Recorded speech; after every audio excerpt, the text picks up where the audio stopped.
नमस्कार दोस्तों, बेबाक भाषा के दो टूक कार्यक्रम में आपका स्वागत है।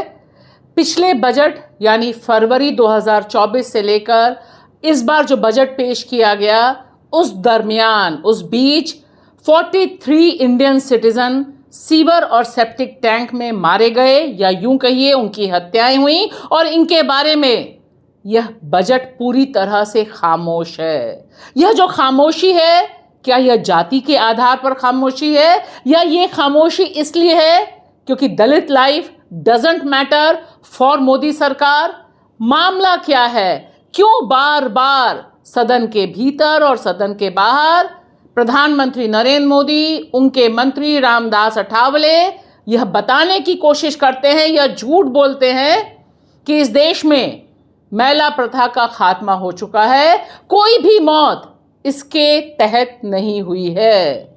अगर ऐसा है तो ये जो 43 लोग मारे गए, यह कौन थे और इनकी मौत का जिम्मेदार कौन है? क्योंकि इसी सदन में जो कानून पास हुआ था 2013 में, उसके मुताबिक किसी भी इंसान का सीवर और सेप्टिक टैंक में उतारा जाना अपराध है, क्रिमिनल एक्टिविटी है, किसी को नहीं उतारा जाना चाहिए। और इन तमाम मौतों के लिए कंपनसेशन के लिए बकायदा इस सदन में पारित कानून हो या फिर 2014 में सुप्रीम कोर्ट का जो आदेश आया, जो जजमेंट आया, उसने भी साफ साफ शब्दों में कहा है कि ये तमाम मौतें मैनुअल स्कैवेंजिंग की वजह से हैं। और यहां पर मैं साफ कर दूं कि जो डेफिनेशन है मैनुअल स्कैवेंजिंग की, वह यह है कि किसी भी व्यक्ति को किसी भी रूप में अगर इंसानी मलमूत्र से साफ करने पर मजबूर किया जाता है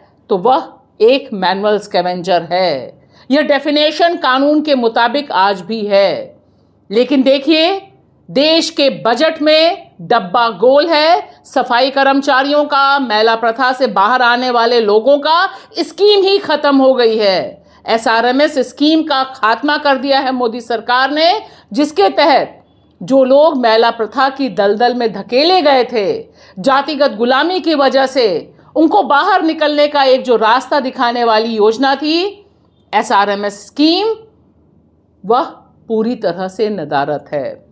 लिहाजा यह बजट दलितों और आदिवासियों के लिए लेकर क्या आया है, इस पर चर्चा होनी बहुत जरूरी है, जो अभी तक सदन के भीतर में नहीं हुई है। और इसी क्रम में यह देखना जरूरी है कि दलितों के लिए जो आवंटित हुआ है वह दरअसल उनका जो हक बनता है उसके मुताबिक है या उससे कम है। जिस तरह से एससीपी यानी स्पेशल कंपोनेंट प्लान के तहत दलितों के लिए बजट के आवंटन का प्रावधान है, अगर उसका आप मूल्यांकन करें तो आपको साफ साफ दिखाई देगा 1,63,000 से ज्यादा की राशि जो दलितों के विकास, दलितों के उत्थान, दलितों के जीवन के लिए खर्च होनी चाहिए थी, वह खर्च नहीं की गई।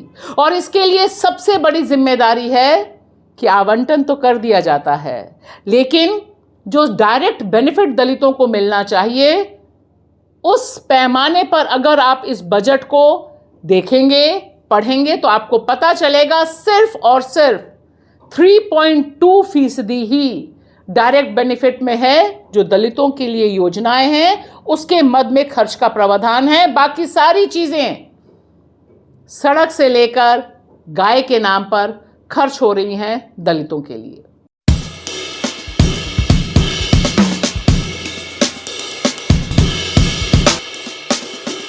और देखिए, इस मसले को जिस तरह से सफाई कर्मचारी आंदोलन ने उठाया है, वह सदन के भीतर पक्ष और विपक्ष यानी सत्ता में बैठे लोग और विपक्ष में बैठे लोगों को उठाना और उस पर रिएक्ट करना बहुत जरूरी है कि अगर पिछले 6 महीनों में 43 लोगों का ये जो पूरा कत्ल हुआ है, ये जो मर्डर हुआ है गटर और सीवर के भीतर, इसके प्रति कोई अकाउंटेबिलिटी नहीं है, कोई जवाबदेही नहीं है। और यहां पर मैं जिक्र करना चाहूंगी प्रधानमंत्री की जो ब्रांड योजना बनी थी, नमस्ते स्कीम, जिसके तहत दावा किया गया था कि अब सब कुछ ऑल इज वेल, पूरा का पूरा सीवर सैनिटेशन मैकेनाइज हो जाएगा, हम चांद पर पहुंच जाएंगे और गटर में भी पहुंच जाएंगे।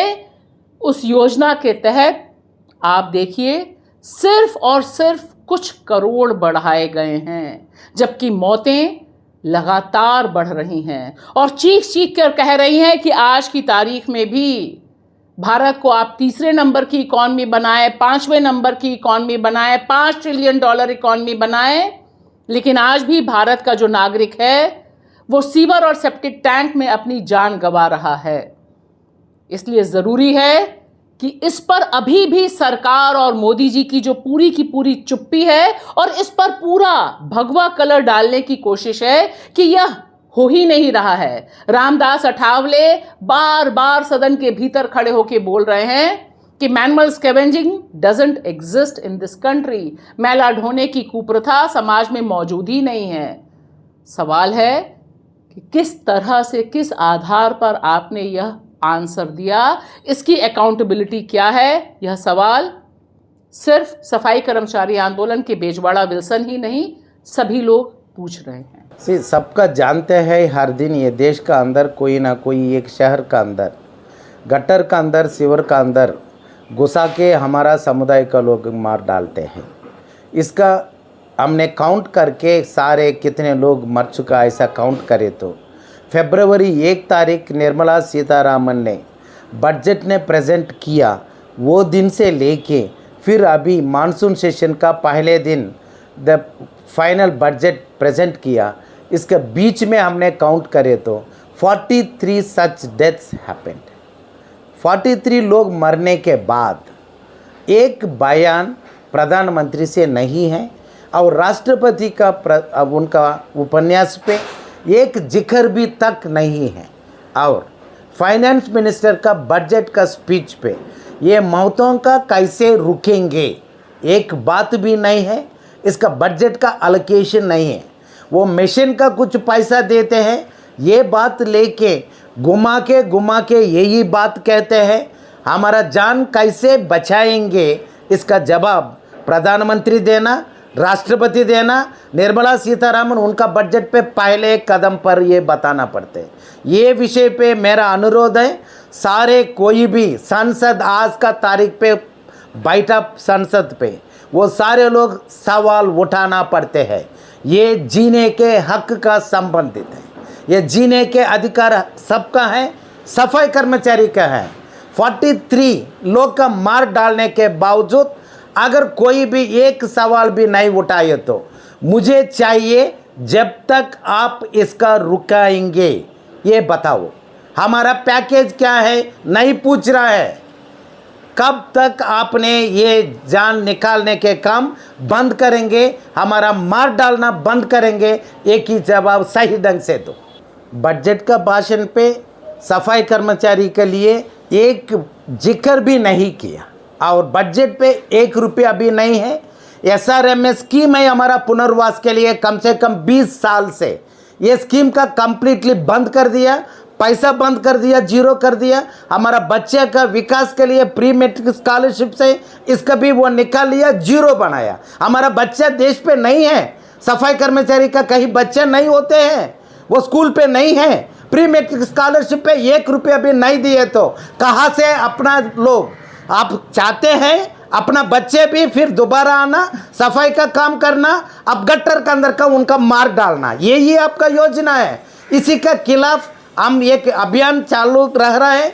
दूसरा बात है ये बजट का, ये सफाई कर्मचारी विरोध का है, ये दलित का विरोधी बजट है। हमें मारना बंद करो, हमें मारना बंद करो, stop killing us, stop killing us. और इसी क्रम में दलित आदिवासी बजट एनालिसिस जो पेश किया है NCDHR ने, वह चौंकाने वाला है, क्योंकि उससे पता चलता है कि जिस तरह के दावे हो रहे हैं, जिस तरह से भरमाने की कोशिशें हो रही हैं, जमीन पर कितना पैसा दलितों और आदिवासियों के लिए मिलता है। अगर ट्राइबल सब प्लान के तहत जितना पैसा मिलना चाहिए आदिवासियों के लिए, उसका मूल्यांकन किया जाएगा जो इस दलित आदिवासी बजट ने किया है, तब पता चलेगा कि 80,000 करोड़ कम किया गया है। और यह देखिए सारा खेल किस तरह से योजनाओं को प्लान किया जाता है और किस तरह से सीधा बेनिफिट और इनडायरेक्ट बेनिफिट में खेल गुड़ गोबर किया जाता है या अन्य परियोजनाओं की तरफ डाइवर्ट किया जाता है।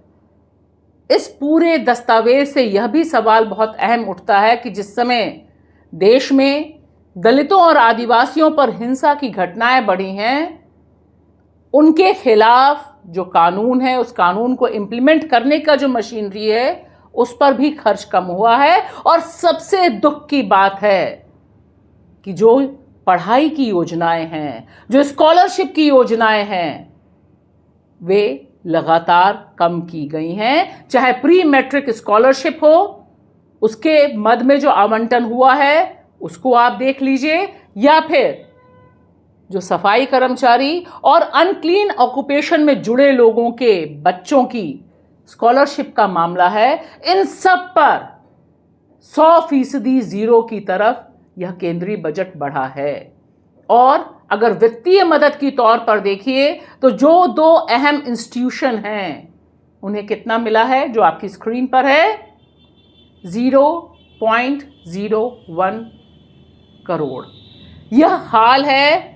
और उधर जय जयगान करते हैं जब झारखंड पहुंचते हैं देश के गृह मंत्री कि किस तरह से वे आदिवासियों के लिए सोच रहे हैं, उनके विकास के लिए काम कर रहे हैं। और मोदी जी का तो रिकॉर्ड ही टूट जाता है, क्योंकि वो कभी पैर धोते हैं सफाई कर्मचारियों के, कभी बताते हैं कि उनके ऊपर फूल बरसाना ज़रूरी है, लेकिन जब उनके पक्ष में योजनाएं बनाने की बात होती है तब पूरी तरह से आपराधिक चुप्पी बजट में कायम रहती है।